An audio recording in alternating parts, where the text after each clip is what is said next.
Shalom, this is Kamali Allah of Great Millstone, Atlanta. I want to give all praises to YAHAWASHI, BAHASHAM, double honors to the elders and apostles of Great Millstone. Shalom to the Akim pushing out this truth and sincerity. It's a quick lesson. It's going to be on Matthew 13. Alright, and so I'll just go straight into it. It says, the same day YAHAWASHI went out of the house and sat by the seaside, and great multitudes were gathered together unto him, so that he went into a ship and sat, and the whole multitude stood on the shore. Alright, it says, he spoke many things unto them in parables, saying, Behold, a sower went to sow, and when he sowed, some seeds fell by the wayside, and the fowls came up and devoured them up. Some fell upon stony places, where they had not much earth, and forthwith they sprung up, because they had no deepness of earth. And when the sun was up, they were scorched, because they had no root, they withered away. Alright, and so basically the seeds, okay, were planted. Alright, it says some seeds fell by the wayside, and the fowls, meaning the birds, came and ate them up. Some fell upon stony places, where they didn't have enough. They weren't into the ground enough. They weren't planted into the ground enough. The earth is the dirt, the soil. Alright, so it says they sprung up because they weren't planted deep enough, and that's the point of being rooted. Scriptures talk about being rooted. All right, and having a foundation. That's important in this truth. All right, a proper foundation. All right, it says, and when the sun was up, they were scorched because they had no root. They withered away. So yeah, certain individuals, if they have no root, no proper upbringing in this truth, they become withered away. All right, and some fell among thorns, and the thorns sprung up and choked them. Yeah, thorns are basically stumbling blocks. All right, things that come in your way that basically will choke you. They'll basically take you out of the truth. It says verse 8, but other fell into good ground and brought forth fruit, some 100-fold, some 60-fold, some 30-fold. That's the elect. All right, the elect is going to put their talents to use. Verse 9, who hath ears to hear, let him hear. And the disciples came and said unto him, why speakest thou unto them in parables? He answered and said unto them, because it is given unto you to know the mysteries of the kingdom of heaven, but to them it is not given. And this is actually one of my favorite precepts, right? Because this truth wasn't given to everybody. It makes you realize how special that this understanding is that Yahushua gave us. Right? It's because everybody doesn't have the ears. That's why you read verse 9, it says, who have ears to hear, let them hear. Everybody doesn't have the ears to hear. There's one in Isaiah, precept in Isaiah, where it says, they have ears and hear not, and eyes and they see not. I can't quite quote the exact precept, but if a brother wants to put it in the comments, you can. Verse 12, for whosoever hath, to him shall be given, and he shall have more abundance. But whosoever hath not, from him shall be taken away even that he hath. Now that reminds me of the parable of the talents, because it says whosoever hath, meaning basically, if you have, if you increase, all right, because the man who had 100 talents, or I believe it was what, 10 talents. It was 10 talents. All right, and the Lord gave him, the one who basically made the most increase with his talents. All right, the Lord gave him 10 more. He said, give unto him, you know, even the one who buried his talents. He said, give those unto the one that made, to the one that increased 10. All right, it says, but whosoever hath not, from him shall be taken away, even that he had. So yeah, the Lord took away his talents. The one who hid it, and he hid his talents, buried it. Verse 13, therefore speak I to them in parables, because they seeing not, and hearing not, they hear, and hearing they hear not, neither do they understand. And in them is fulfilled the prophecy of Isaiah, which saith, by hearing, so this is what I quoted, by hearing ye shall hear, and shall not understand, and seeing ye shall see, and shall not perceive. Okay. Verse 15, for this people's heart is waxed gross, and their ears are dull of hearing, and their eyes they have closed, lest at any time they should see with their eyes, and hear with their ears, and should understand with their heart, and should be converted, and I shall heal them. Okay. Yeah. So, this people, they're dull of hearing. Okay, they don't understand the truth. There's another one that says, a couple are coming to mind. Hosea 4:6, my people are destroyed for lack of knowledge. Jeremiah 4:22, they are Sodom's children, they're stupid, which means they're stupid. But Israel, they don't want to hear. The Lord didn't give them the understanding or the mind to grasp this truth. Verse 16, but blessed are your eyes, for they see, and your ears, for they hear. So that's the Lord blessed us with ears to hear. For verily I say unto you that many prophets and righteous men have desired to see those things which ye see, and have not seen them, to hear those things which ye hear, and have not heard them. Right. So it's a blessing, man. Hear ye therefore the parable of the sower. When anyone heareth the word of the kingdom, and understandeth it not, then cometh the wicked one, and catcheth away that which was sown in his heart. This is he which receiveth seed by the wayside. Yeah, because, like I said, the one who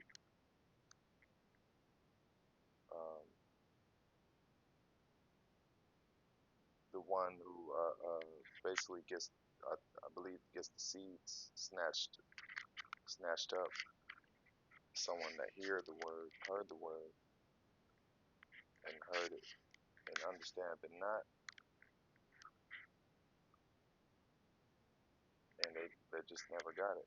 Verse 20, but he that received the seed in stony places, the same is he that heareth the word, and anon with joy receiveth it, yet he hath not root in himself, but dureth for a while.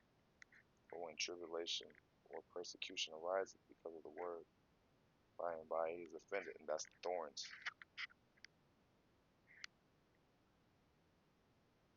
Well, no, that's not the thorns, because the next verse is the thorns, but basically, he don't have no root. He just didn't have no root. He wasn't properly grounded in this truth. And what does that mean? Basically, you didn't come up the right way. All right. You didn't come up under order. You didn't come up under the apostles and actually learn from the bottom. You rushed your growth. Verse 22. He also that received seed among the thorns is he that heareth the word, and the care of this world and the deceitfulness of riches choke the word, and he becometh unfruitful. Yeah, so that doesn't need to be broken down. It's pretty straightforward. But he that receives seed unto the good ground is he that heareth the word and understandeth it, and also beareth fruit and bringeth forth some an hundredfold, some 60, some 30. All right, and that's a righteous man. That's a man that's worthy of reward. Okay, it says, all right, another parable. Another parable put he forth unto them, saying, the kingdom of heaven is likened unto a man which sowed good seed in his field. But while men slept, his enemy came and sowed tares among the wheat, and went away. And when the blade was sprung up and brought forth fruit, then appeared the tares also. So the servants of the householder came and said unto him, Sir, didst not thou sow good seed into thy field? From whence then hath it tares? And he said unto him, An enemy hath done this. The servant said unto him, then wilt thou then that we go and gather them up? But he said, Nay, lest while we gather up the tares, ye root up also the wheat with them. Yeah, so you can't just throw away everything. That's using wisdom, because verse 30, let both grow together until the harvest. And at the time of harvest, I will say to the reapers, gather ye together first the tares, bind them into bundles and burn them, but gather the wheat into my barn. So yeah, let them grow. Let them grow all together. And then after the fact, we'll sort it out. We'll sort it out later on, which was wisdom. 31. Another parable put he forth unto them, saying, the kingdom of heaven is like unto a grain of mustard seed, which a man took and sowed in his field, which indeed is least of all the seeds, yet, because mustard seed is very small. But when it's grown, it is the greatest among herbs, and becometh a tree, so that the birds of the air come and lodge in the branches thereof. So yeah, the kingdom is bountiful, basically. And it starts with a little seed. And there's no coincidence why Yahawashi also likened faith unto a mustard seed,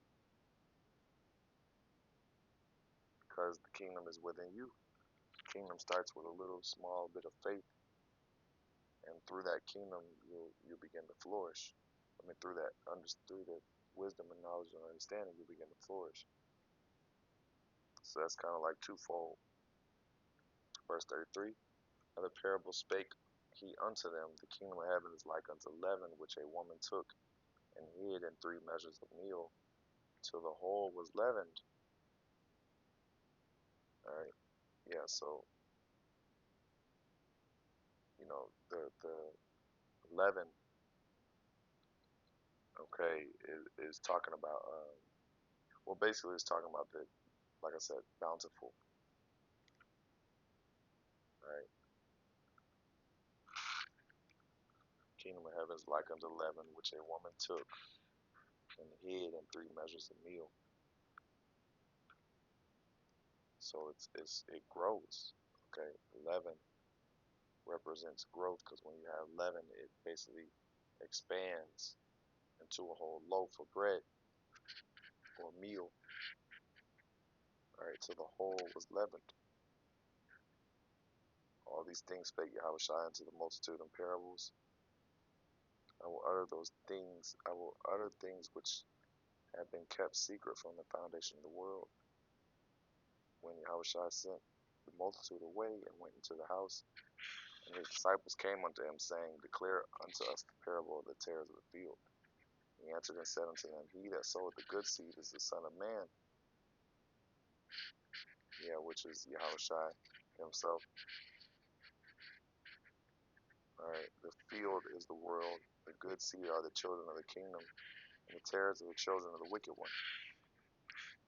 And so the Most High basically allowed to where the children of the kingdom, or the elect, the righteous, would have to live and grow amongst the wicked, the children of the wicked. Alright.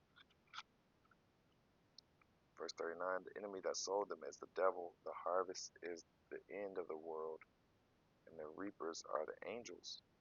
So that's pretty much straightforward. Verse 40, as therefore the tares are gathered and burned in the fire, so shall it be in the end of the world.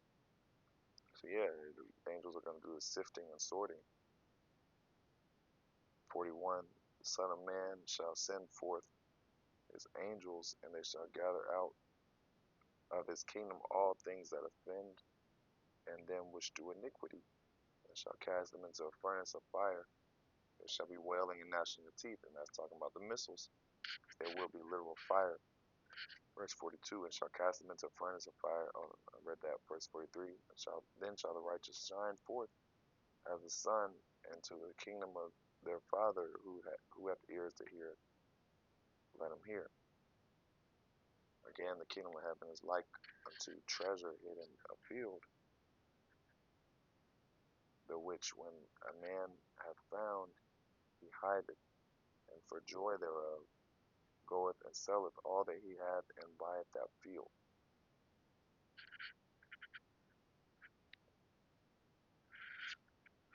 Alright, so that's pretty much straightforward.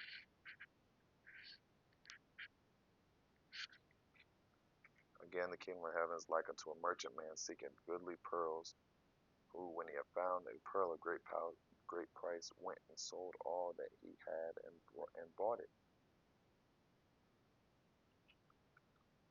So it's bountiful, it's better than anything. Verse 47, again, the kingdom of heaven is like unto a net, and was cast into the sea, and gathered of every kind, which when it was full, they drew to the shore, and sat down, and gathered the good into vessels, but cast the bad away. So shall it be at the end of the world. The angels shall come forth and sever the wicked from among the just. So that's the point. Verse 49, he explains that. Now, basically, they're going to be separated. The good from the righteous. The righteous from the evil. Verse 50, and shall cast them into a furnace of fire, and they shall be wailing and gnashing of teeth. And Yahawashi said unto them, Have ye understood these things? They say unto him, Yea, Lord. Then he said unto them, Therefore every scribe which is instructed unto the kingdom of heaven is like unto a man that is a householder, which bringeth forth out of his treasure things new and old.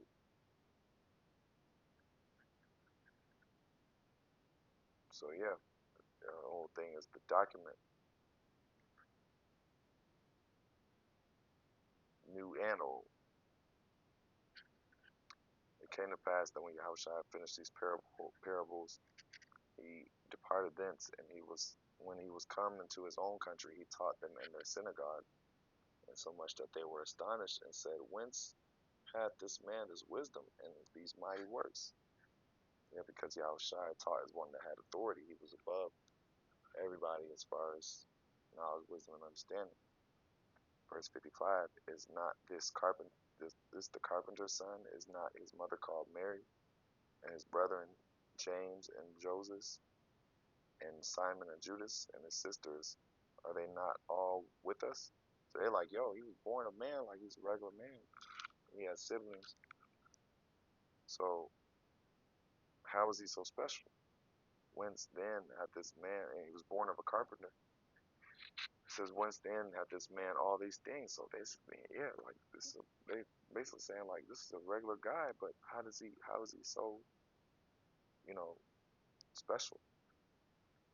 Verse 57, and they were offended in him, but Yahawashi said unto him, a prophet is not without honor, save his own country and his own house? Yeah, because basically they knew him. This was people of his own home, his own area, but basically, they were basically saying, excuse me, that, I mean, he was saying basically the people of his own, you know, lineage or area would be, basically, they won't honor you. Verse 58, and he did not many mighty works because of their unbelief. So they didn't believe. So that's pretty much that. But yeah, Shalom. Honor glory to Yahawah, Shemel Shai, Bashim Hakwadash. Shalom.